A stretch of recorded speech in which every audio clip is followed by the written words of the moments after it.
Anthropology madam videos leak చేసి ఇది ఒక ఆరోపణ. అందరి వేళ్ళు మీ సైడ్ చూపిస్తూ ఉన్నాయి సార్. ఆమె వీడియోస్ అన్నీ లీక్ చేశారు. ఇప్పుడు హైదరాబాద్లో ఉన్న మేడమే తీసుకుందాం. ఆ మేడంను కూడా మీరు మాట్లాడే ప్రతి ఒక్కటి నా చెవికి వస్తుంది. నేను మార్కెట్ని ఏదో డిస్టర్బ్ చేస్తున్నాను, ఖరాబ్ చేస్తున్నాను, తల దించుకునే తప్పు ఒకటి చేసిండు. ఆ బాధపడిన వ్యక్తుల్లో నేను ఒకడిని. ఎంప్లాయీస్ ఏమన్నా మీరు బానిసలు అనుకుంటున్నారా? మీ డౌన్ఫాల్ చూడడానికి చాలామంది సిద్ధంగా ఉన్నారు. సో ఈ వీడియోలో ఆంథ్రోపాలజీ మేడం వీడియోస్ లీక్ చేసి ఎలా ఇబ్బంది పెట్టాలనుకున్నాడు, దాంతోపాటు పెద్ద సారు, పెద్ద బిల్డింగు చేసే ఇంకొన్ని విషయాలు పాయింట్ టు పాయింట్ మనం మాట్లాడుతూ ఉందాము. సో ఆంథ్రోపాలజీ మ్యామ్ వీడియోస్ ఏమైందంటే ఇది ఒక ఆరోపణ. ఇది అందుకని నేను గట్టిగా ఈ విషయాన్ని చెప్పట్లేదు. బట్ అందరి వేళ్ళు మీ సైడ్ చూపిస్తూ ఉన్నాయి సార్. ఈ పాయింట్ ఎందుకు చెప్తున్నానంటే, సరే మీకు తెలిసి జరిగిందా తెలియక జరిగిందా, ఆమె టెలిగ్రామ్ ఛానల్స్ కానీ లేకపోతే వాట్సాప్ గ్రూపుల్లో కానీ ఆమె వీడియోస్ అన్నీ లీక్ చేశారు, అంటే బయటకు పంపించేశారు. క్లాస్ వీడియోస్ ఆమె అన్పాపులర్ చేయాలి అని. కానీ ఏమైంది, చాలా పాపులారిటీ వచ్చింది. అండ్ తర్వాత వచ్చేసి ఇంకొక మన ఇప్పుడు హైదరాబాద్లో ఉన్న మేడమే తీసుకుందాం. ఆమెను ఇబ్బంది పెట్టాలనుకున్నారు. సో ఆ మేడం ఎలా ఉంది ఏంటి అని పక్కన పెట్టేసేస్తే ఆ మేడంను కూడా మీరు ఇబ్బంది పెట్టాలని చూశారు. కానీ ఆమె చాలా పాపులారిటీ తెచ్చుకుంది. ఆల్మోస్ట్ 1 మిలియన్ ఫాలోవర్స్ ఉన్నారు ఇప్పుడు ఆమెకి. సో తర్వాత మార్కెట్ ఎలా ఉంది ఏంటి అనేది పక్కన పెడితే ఆమె పాపులర్ అవడానికి కారణం మీరే. మీకు కేవలం ఆమెని ఏదో చేయాలి అని చెప్పి ఆమె పాపులర్ చేశారు.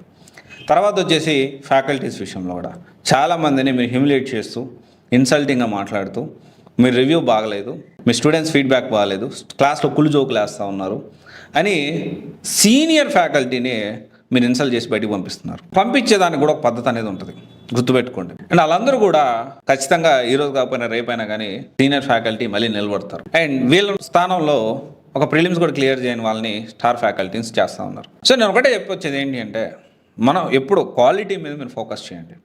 పక్కన వాడి హ్యూమిలేట్ చేయాలి, ఇబ్బంది పెట్టాలి, ఇన్సల్ట్ చేయాలి. నా విషయం కూడా చాలా మాట్లాడుతున్నారనే విషయం నాకు తెలిసింది. ప్రతిదీ మీరు తెలుసో లేదో, మీ గోడలకు చెవులు ఉన్నాయి, మీరు మాట్లాడే ప్రతి ఒక్కటి నా చెవికి వస్తుంది. ఎప్పుడు క్వాలిటీ మీద మీరు ఫోకస్ చేయండి. సో మొన్న ఏదైతే అన్ని న్యూస్ ఛానల్స్లో 1, 2, 3, 4, 5 ర్యాంక్స్ అంటున్నారు కదా, దాని గురించి కూడా మాట్లాడుకోవడానికి మనం ప్రయత్నం చేద్దాము. అంటే నేను మార్కెట్ని ఏదో డిస్టర్బ్ చేస్తున్నాను, ఖరాబ్ చేస్తున్నాను అనే వ్యక్తి దేశంలోనే ఒక తల దించుకునే తప్పు ఒకటి చేసిండు. టెయింటెడ్ ఇన్స్టిట్యూట్, దాని గురించి కూడా మనం మాట్లాడుకుందాము. దాంతోపాటు సీనియర్ హ్యూమిలేషన్ చేయడం అంటే అసలు మన పెద్దసారికి it is a part of his daily life అనమాట. ప్రతి ఒక్కరిని చిన్నచూపు చూడడం, అవమానించడం, ఇన్సల్ట్ చేయడం అతని ప్రవృత్తి. ఎందుకంటే ఆ ఇన్సల్ట్, హ్యూమిలేషన్ చేసిన ఆ బాధపడిన వ్యక్తుల్లో నేను ఒకడిని. సరే, ఇప్పుడు ఆ బాధని, ఆ హ్యూమిలేట్ నన్ను చేసాడేదో అని చెప్పి నేను మాట్లాడట్లేదు. సో ఈ వీడియోలో నాది మంచి ఇన్స్టిట్యూటు, నాది క్వాలిటీ ఇస్తాను, నేను అది ఇస్తాను, స్లమ్లో ఉంది, ఇలాంటి మాటలు. అంటే నా అంత క్వాలిటీ ఎవరు ఇవ్వట్లేదు, నా అన్ని ర్యాంక్స్ ఎవరికి రాలేదు, నేను ఆలోచించినట్టు ఎవరు ఆలోచించలేరు అనే విషయం మీరు ఏదైతే చెప్తా ఉన్నారో ఆ విషయాలు అన్ని శుద్ధపోస మాటలు, అన్ని తప్పులు అనే విషయాన్ని నేను ఈ వీడియోలో ఇంకా ఇన్ డీటెయిల్గా మీకు చెప్పడానికి ప్రయత్నం చేస్తాను. ఇది వచ్చేసి ఏంటి అంటే, ప్రాపర్ షెడ్యూల్ గురించి, సీనియర్ ఫ్యాకల్టీ గురించి, సీనియర్ ఫ్యాకల్టీ ఎలా హ్యూమిలేట్ చేశారు, వర్షాలు పడితే బేస్మెంట్ మునిగిపోవడం, 2024 ఇంకా మనం చూసుకుంటే ఇన్ డీటెయిల్గా ఎంప్లాయీస్ ఏమన్నా మేము బానిసలు అనుకుంటున్నారా, అన్ని ప్రతి పాయింట్ టు పాయింట్ నేను ఈ వీడియోలో మాట్లాడాలనుకుంటున్నా. ఒకటే విషయం ఏంటి అంటే, మేము చాలా క్లారిటీగా మీరు ఎవరితో చేతులు కలుపుతున్నారో, మీరు ఏం మాట్లాడుతున్నారో అన్ని ప్రతి పాయింట్ పిన్ టు పిన్ విషయాలు ప్రతిదీ నా చెవిన పడతాయనే విషయం ఫస్ట్ మర్చిపోవద్దు. మీ ఇన్స్టిట్యూట్ లోపల మీరు, మీ ఫ్యామిలీ మెంబర్స్, మీ ఫాదర్ కానీ లేకపోతే మీ డైరెక్టర్స్ కానీ ఏం మాట్లాడుకుంటున్నారనే విషయం ప్రతిదీ పిన్ టు పిన్ నన్ను ఎట్లా పడితే అట్లా మాట్లాడుతున్న విషయం నాకు తెలుస్తుంది. అండ్ మీరు ఎవరితో చేతులు కలుపుతున్నారో కూడా నాకు తెలుస్తుంది. కానీ ఇక్కడ ఒకటే చెప్పొచ్చేది ఏంటి అంటే, నాకెందుకో మీ డౌన్ఫాల్ స్టార్ట్ అయింది అనిపిస్తుంది సార్.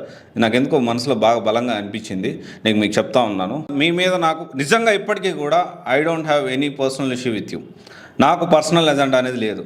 మీరు చేసేదానికి అంటే, మీరు ఏదైతే నా వెనకాల ఏదో చేసేయాలి అనే ప్రయత్నాలు ఏదైతే చేస్తూ ఉన్నారో, ఎవరితో చేతులు కలుపుతున్నారో, అండ్ మీరు మాట్లాడే మాటలు అన్నీ కూడా నాకు తెలుస్తూ ఉన్నాయి. నాకు ప్రతిదీ ఇన్ఫర్మేషన్ తెలుస్తూ ఉంది. అండ్ మీకు తెలుసో లేదో నాకు తెలియదు, కానీ మీరు ఎంతమందిని బాధ పెట్టారో ఆల్మోస్ట్ అంతమందిలో ఒక 8-9 మంది పవర్ఫుల్ పీపుల్ మీ డౌన్ఫాల్ చూడడానికి చాలామంది సిద్ధంగా ఉన్నారు. కానీ మీరు డౌన్ఫాల్ అవడం నాకు ఇష్టం లేదు. ఈ విషయాల్లో మీరు కరెక్ట్ రెక్టిఫై చేసుకుంటారు అనే ఒక పాజిటివ్ దృక్పథంతోనే నేను ఈ వీడియో చేస్తూ ఉన్నాను. అండ్ అయితే ఫస్ట్ ఒకదానికైతే నేను సమాధానం చెప్పాలి, ఇది కొంచెం ఘాటుగానే ఉంటుంది. మీరు మార్కెట్ ఖరాబ్ అవుతుంది అంటున్నారు. ప్రశ్నిస్తే మార్కెట్ ఖరాబ్ అవుతుందా? క్వాలిటీ పెరిగి ఇంకా పిల్లలు ఎక్కువ జాయిన్ అవుతారా? దేశంలోనే ఎవరు చేయని తప్పు మీరు చేశారు. మీ గురించి టెయింటెడ్ ఇన్స్టిట్యూట్, టెయింటెడ్ డైరెక్టర్ అని చెప్పి మాట్లాడారు. సో అంటే ఇక్కడ అప్పుడు హైదరాబాద్ చూసినప్పుడు జరగని తప్పు నేను ప్రశ్నిస్తే వచ్చిందా? ప్రతి ఒక్కరికి ఫోన్లు చేశారు. సో ఈరోజు దాని గురించి మాట్లాడుకుందాము. ఈ పెద్ద సారు, పెద్ద బిల్డింగు, ఇన్స్టిట్యూట్ ఎలా ఉంది అనేది నేను ఇప్పుడు మీ క్వాలిటీ పెరగాలనే ఒకే ఒక సదుద్దేశంతోనే మీ పేరు నేను తీయట్లేదు. I know what is happening inside institute and what you people are talking about me, but నేను పర్సనల్ విషయాలు నేను పక్కన పెట్టేస్తున్నాను. ప్యూర్లీ ప్రొఫెషనల్గా సివైసి అనేది ప్రశ్నించడానికే మనం మొదలుపెట్టాము. ఇక్కడ ఒకటే విషయం ఏంటి అంటే, ఈ పెద్ద సారు, పెద్ద బిల్డింగు ఆర్ స్కామ్ స్టార్, మీకు ఫస్ట్ ఆఫ్ ఆల్ ఏంటి అంటే, మీ దగ్గర క్వాలిటీ ఎందుకు ఇంప్రూవ్ చేసుకోవట్లేదు? మీరు ప్రాపర్ స్కెడ్యూల్ ఉందా? ప్రాపర్ స్కెడ్యూల్ అనేది లేదు. మీరు బేసిక్ సబ్జెక్ట్ చెప్పకుండా అది అవసరం లేదు, మీరే చదువుకోవాలని చెప్పి డైరెక్ట్గా సబ్జెక్ట్ చెప్తున్నారు అనే విషయాన్ని స్టూడెంట్స్ చెప్తా ఉన్నారు. స్టూడెంట్సే కాదు, ఫ్యాకల్టీస్ కూడా చెప్తా ఉన్నారు. అండ్ సెకండ్ థింగ్ ఏంటి అంటే, సీనియర్ ఫ్యాకల్టీస్ని, సార్ మీ ఇన్స్టిట్యూట్ ఇన్ని రోజులు నిలబడిందంటేనే ఎక్కడా కూడా మీరు కాంప్రమైజ్ గారు, పెద్ద సారు, పెద్ద బిల్డింగు, స్కామ్స్టర్, కాంప్రమైజ్ కారు, మీకే చెప్పేది వినాలి. మీరు కాంప్రమైజ్ కారు అనే ఒక పాయింట్లోనే మీకు సంబంధించి ఇన్ని రోజులు మీ ఇన్స్టిట్యూట్ అనేది క్వాలిటీకి మారు పేరు, లేకపోతే దానికి మూల కారణం ఎవరు సార్? Senior faculty. మరి అట్లాంటి సీనియర్ ఫ్యాకల్టీని ఒక్కొక్కరిని మీరు డబ్బులు ఇచ్చుకోలేకో, లేకపోతే కాస్ట్ కటింగ్లో భాగంగో, లేకపోతే ఇంకెక్కువ డబ్బులు మిగిల్చుకోవాలనో వాళ్ళందరినీ హ్యూమిలియేట్ చేసి, ఇన్సల్ట్ చేసి పంపించారని చెప్పి నాకు చాలామంది ఫోన్లు చేశారు. నిజంగా చెప్తా ఉన్నా, చాలామంది ఫోన్లు చేశారు. దాంట్లో చాలా పేరు మోసిన సీనియర్ ఫ్యాకల్టీస్ కూడా బాధపడ్డారు. ఈ విధంగా నన్ను అవమానించారయ్యా అని చెప్పి. దీనికి సమాధానం ఏంటి? స్టార్ ఫ్యాకల్టీ అంటే ఎవరు? అసలు మీ ఇన్స్టిట్యూట్లో మంచి ఎక్స్పీరియన్స్ ఉన్న ఫ్యాకల్టీ ఒక్కరైనా ఉన్నారా లేదా?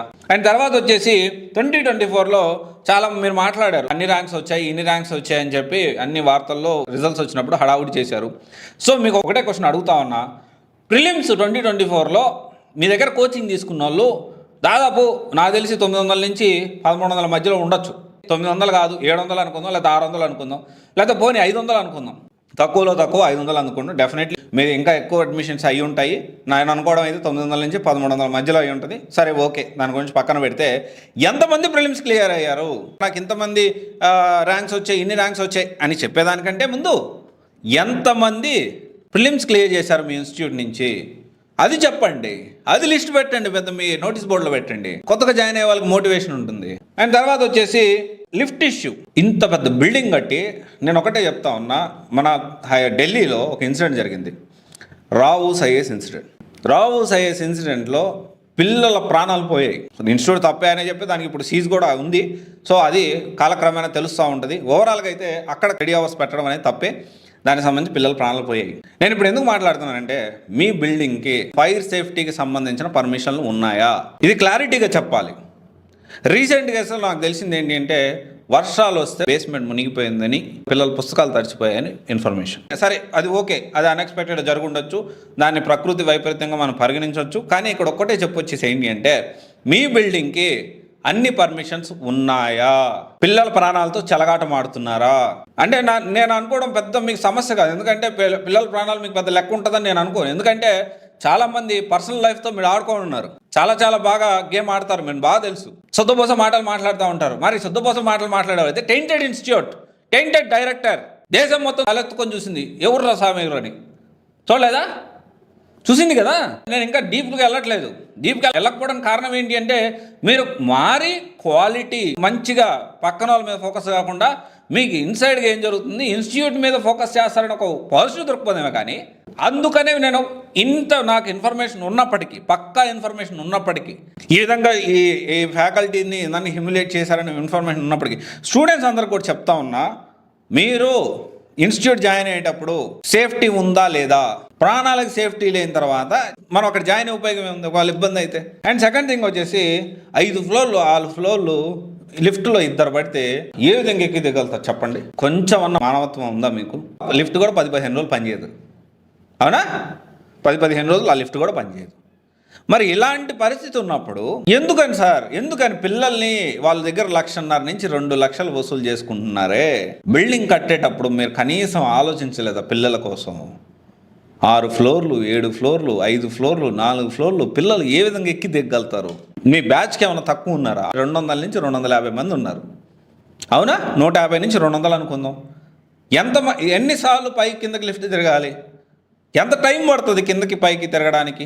అరే బాబు, బ్రేక్ అయిపోతుంది, తొందరగా వెళ్ళిపోవాలనే ఉద్దేశంతో పాపం వాళ్ళ పిల్లలు పై నుంచి కింద దాకా ఎక్కి దిగుతూ ఉన్నారు. అందంగా ఫ్రంట్ ఆఫీస్ని డెకరేట్ చేసుకున్నారు కదా, మరి పిల్లల సౌకర్యం కూడా చూసుకోవాలి కదా, ఆలోచించాలి కదా. ఏం ఆలోచిస్తున్నారు మీరు? ఎందుకని అసలు మీరు మీ ఆలోచనలో ఇంత దిగజారిపోయారని నాకు మాట్లాడడానికి నాకే ఇబ్బందిగా ఉంది. ఎందుకు ఇంత దిగజారిపోయారు? మీరు చాలా బాగా ఆలోచిస్తారు, పిల్లల కోసం చాలా ఇనిషియేటివ్ తీసుకొచ్చారు మీరు. ఎందుకని ఇది? అండ్ దీనికి సంబంధించి చాలా క్లారిటీగా, అంటే ఒకటే విషయం, ఈ స్టూడెంట్స్ అందరూ కూడా ఆలోచించాల్సిన విషయం ఏంటి అంటే, ఫ్రంట్ ఆఫీస్లో చూసేసి ర్యాంకులు వచ్చాయని చూసేసి పెద్ద బిల్డింగ్ని చూసేసి జాయిన్ అవ్వద్దు. సీనియర్ ఫ్యాకల్టీ ఉన్నారా లేరా క్రాస్ వెరిఫై చేసుకోండి.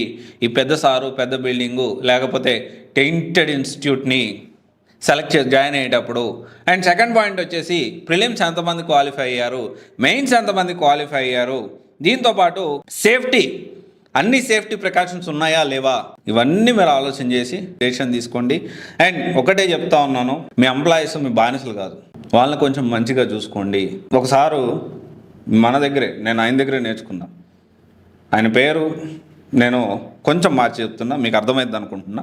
వివిఆర్ సార్, కొంచెం మార్చి చెప్పాను, మీకు అర్థమవుద్ది అనుకుంటున్నా. ఆయన ఒక మాట చెప్పాడు, if you not able to pay good amount, pay some respect. ఇది నేను ఆయన దగ్గర నేర్చుకున్నా, నా లైఫ్లో ఇంప్లిమెంట్ చేస్తున్నా. ఆయన దగ్గర మీ దగ్గర నేను చాలా విషయాలు నేర్చుకున్నా, చాలా మంచి విషయాలు. నేను ఎప్పటికీ చెప్తా, మీ దగ్గర నేను చాలా విషయాలు నేర్చుకున్నా. మీ దగ్గర కానీ సార్ చెప్పిన విషయాలు కానీ. ఇంకొక సార్ ఉన్నారు, పెద్ద సార్ అంటే ఏజ్లో పెద్ద అతను, మన దగ్గర డేటా ఎంట్రీ ఆపరేటర్గా చేశారు. ఆయన దగ్గర నేను చాలా మంచి విషయాలు నేర్చుకున్నా. కానీ మీరే విధంగా చేస్తూ ఉంటే ఎంప్లాయీస్ అందరూ ఒకలాగా ఉండరు, బానిసల్లో చూడొద్దు మీరు. అండ్ ఇంకోటి, మీరు మాటల్లో ఇంతకుముందు ఏదైతే క్వాలిటీ మెయింటైన్ చేశారో మంచి ఫ్యాకల్టీని, సీనియర్ ఫ్యాకల్టీని పెట్టండి. మీకు 1200, 1300 అడ్మిషన్లు కాదు, 2000 అడ్మిషన్లు అవుతాయి. ఈ ఫోకస్ ఆన్ క్వాలిటీ, మార్జిన్ తక్కువ చూసుకోండి, ఓవర్ కమర్షియలైజ్ అవ్వద్దు. నేను నిజంగా చెప్తా ఉన్నా సార్, హైదరాబాద్లో టాప్ 5 ఇన్స్టిట్యూట్స్లో యువర్ ద వన్.